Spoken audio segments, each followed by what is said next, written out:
أعوذ بالله من الشيطان الرجيم. سورة الروم مكية. بسم الله الرحمن الرحيم. ألف لام ميم. غلبت الروم في أدنى الأرض فهم من بعد غلبهم سيغلبون في بضع سنين.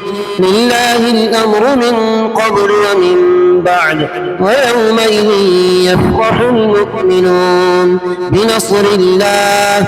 ينصر من يشاء وهو العزيز الرحيم. وعد الله لا يخلف الله وعده ولكن أكثر الناس لا يعلمون ظاهرا من الحياة الدنيا فهم عن الآخرة هم غافلون. أفلم يتفكروا في أنفسهم ما خلق الله السماوات والأرض وما بينهما إلا بالحق وأجل مسمى، وإن كثيرا من الناس بلقاء ربهم لكافرون.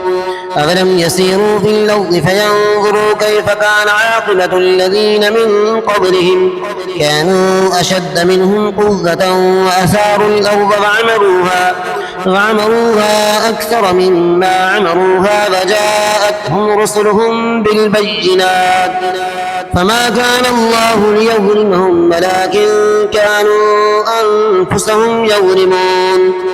ثم كان عاقبة الذين أساءوا السوء أن كذبوا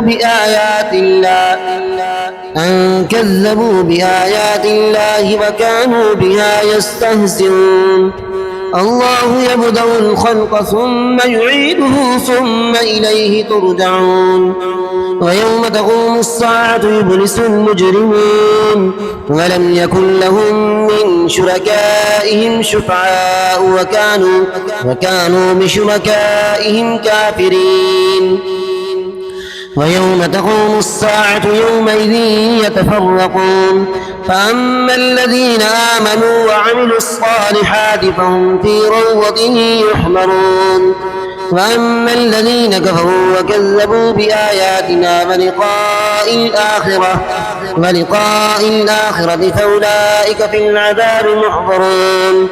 فسبحان الله حين تمسون وحين تصبحون وله الحمد في السماوات والأرض وعشيا وحين تظهرون.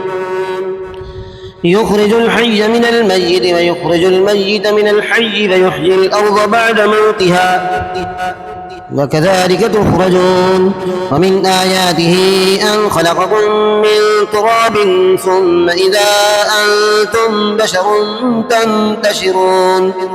ومن آياته أن خلق لكم من أنفسكم أزواجا لتسكنوا إليها وجعل بينكم مودة ورحمة إن في ذلك لآيات لقوم يتفكرون.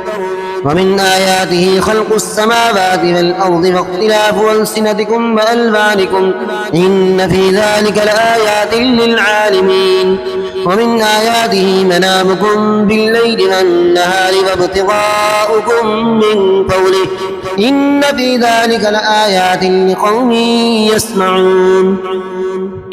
ومن آياته يريكم البرق خوفا وطمعا وينزل من السماء ماء فيحيي به الأرض بعد موتها إن في ذلك لآيات لقوم يعقلون. ومن آياته أن تقوم السماء والأرض بأمره ثم إذا دعاكم دعوة من الأرض إذا أنتم تخرجون. وله من في السماوات والأرض كل له قانتون. وهو الذي يبدأ الخلق ثم يعيده وهو أهون عليه وله المثل الأعلى في السماوات والأرض وهو العزيز الحكيم. ضرب لكم مثلا من أنفسكم هل لكم مما مما ملكت أيمانكم من شركاء فيما رزقناكم فأنتم فيه سواء تخافونهم كخيفتكم أنفسكم كذلك نفصل الآيات لقوم يعقلون بل اتبع الذين غلبوا أهواءهم بغير علم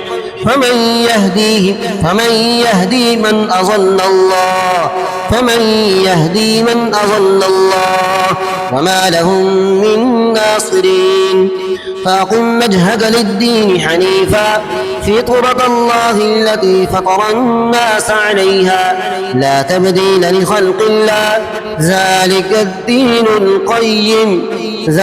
الدين القيم ولكن أكثر الناس لا يعلمون